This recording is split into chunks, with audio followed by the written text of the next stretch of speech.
Hi, hello guys, good morning. So, today is Monday and napaaga po akong gumising guys.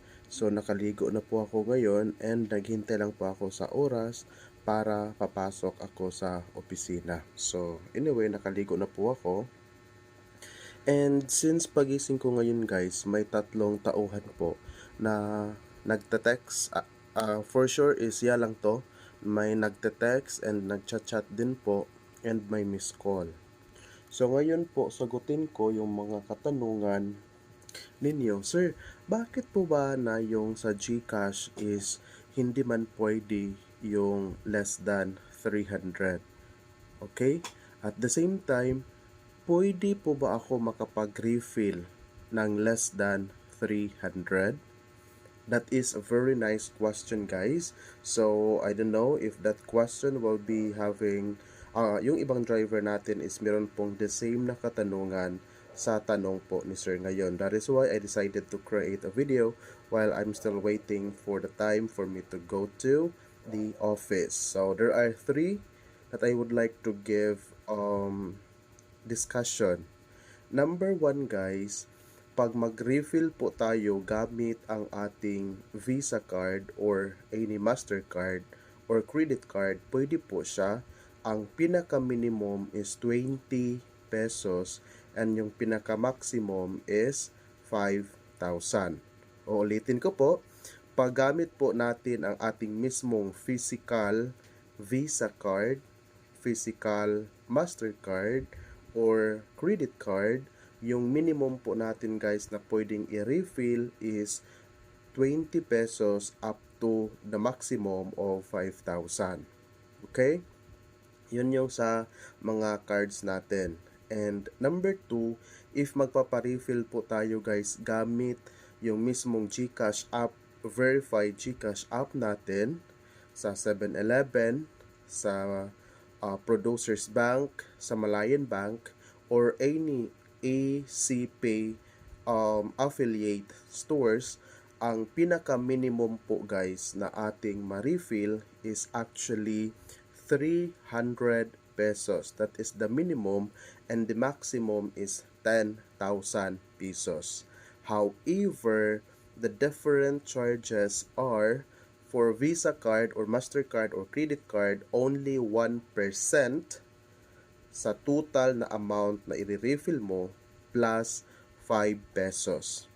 Pero pag gamit mo yung mismong GCash app mo, 7-Eleven ka dumiretso, sa Malayan Bank or Producers Bank, yung charge nun guys is 2% 0.85.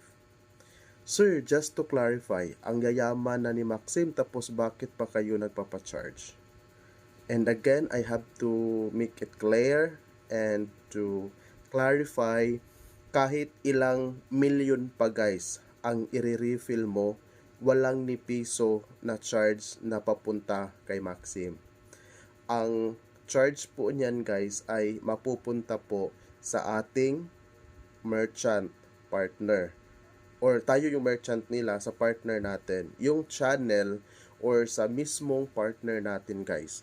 Halimbawa kung magamit kayo sa GCash ninyo, mismong app, yung partner natin is si GCash, yung channel, pero yung mismong partner natin is si ECPay. Okay? Nagkaintindihan po ba tayo? So wala pong isang sintimo na mapupunta kay Maxim. Yung ni-refill nyo guys is yun yung papasok ni Maxim, pero hindi man yun kukunin ni Maxim not unless babiyahe kayo. 'Di ba? So again, lahat po ng charge is doon po yan kung saang bank or kung saang merchant nyo po ginagamit. So, isang halimbawa guys para magkaintindihan tayo, kasi ginagawa ko naman po ang lahat para wala pong bashing na mangyayari, pero hindi po talaga natin mai-control yung mga comment ng isang tao since yung posting ko naman po is public. That is why I need to understand na yung isa makitid yung pag-iisip, very maliit. Yung may mga widen naman na mag-iisip guys, so they will be able to understand the ibig sabihin ng mga ganito ganyan. So isang halimbawa guys, pag nagpapadala kayo ng pera, halimbawa 1,000, 'di ba? 'Di ba yung babayaran natin kung 1,000 guys, yung babayaran natin is nasa 1,000 15 o 2030 kasi I'm not into sending pera sa mga kapatid ko, sa parents ko through Palawan because usually we are bank transfer. So as far as remember, parang 15. So guys, ang matatanggap ng pinapadalhan yung pera is hindi 1,015. 1,000 lang po yun. No? Kasi yung 15 pesos guys, ilagay lang natin na 15 pesos, dun yan sa Palawan mismo, charge, transaction fee. Kasi walang libre ngayon guys ha, sa lahat po ng mga kilos mo, even tubig. Hindi ka pwede makahingi ng tubig minsan. So kung wala kang peso sa hulog-hulog, so hindi ka makakainom ng tubig. So yun po yung gusto kong maintindihan nyo. Kasi karamihan sa atin, putak ng putak, hindi naman inaalam kung ano yung punot dulo or mga ganito ganyan, bakit ganito, bakit ganyan, yung mga ganon. Hindi, ang ginagawa nila, nagpo-post lang sa Facebook, parang yung mga ganon. Sana is i-practice natin guys na we need to validate information, we need to have a research before doing something. That is why yung pinagsasabi nila, think first before you click. Baka sometimes yun yung nasa hulihan ka na magsisisi, di ba? So yun. Tapos, may mga nagtatanong naman, Sir, bakit before is makapag-transfer kami ng ng e-coins? Yes, that is true.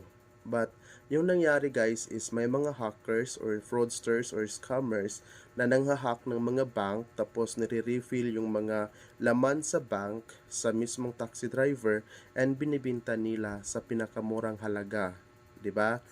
So, yun yung nangyari. So, ang nangyari is naka-refund si Maxim sa mismong mga nai-scam ng mga scammers. So, ang ginawa nila guys is pinapa-lower. So, dumating yung point na 5,000 na lang hanggang naging 2,000 kasi hindi pa rin nag-stop yung mga fraudsters, hanggang naging 1,000, naging 500, and now, yung pinaka maximum na maipasa from drivers to drivers account is only 100 pesos, and that is ma-refresh siya after 24 hours.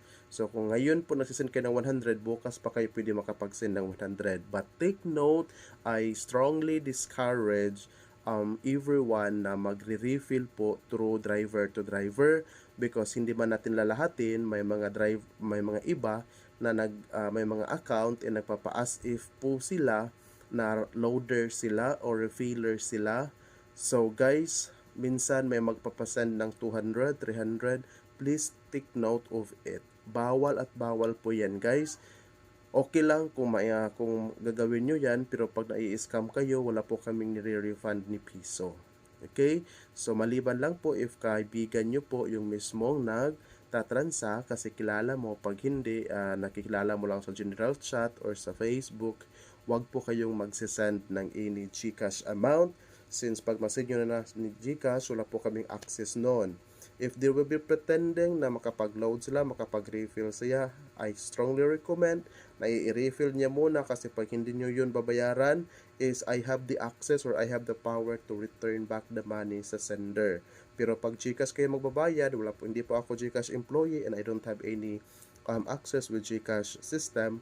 So kaya may scam kayo. Ang problema lang dito, pag yung anumang nangyari sa inyo is i-blame nyo sa amin. So utak dapat gagamitin guys ha. So yun po yung mga sinasabi ko sa inyo. So please ingat po tayo guys ha, and I hope naintindihan nyo po kung ano yung mga pinagsasabi ko dito para at least ma-avoid po natin yung mga scam. So once again, if you would like to receive update regarding po sa mga update natin, I recommend you to follow or to share, or you can also comment down below para ma-shoutout kita sa next ko na video. And also, sa mga pabayad online guys, strictly bawal po tayo ha. Bawal po tayo niyan, strictly lahat.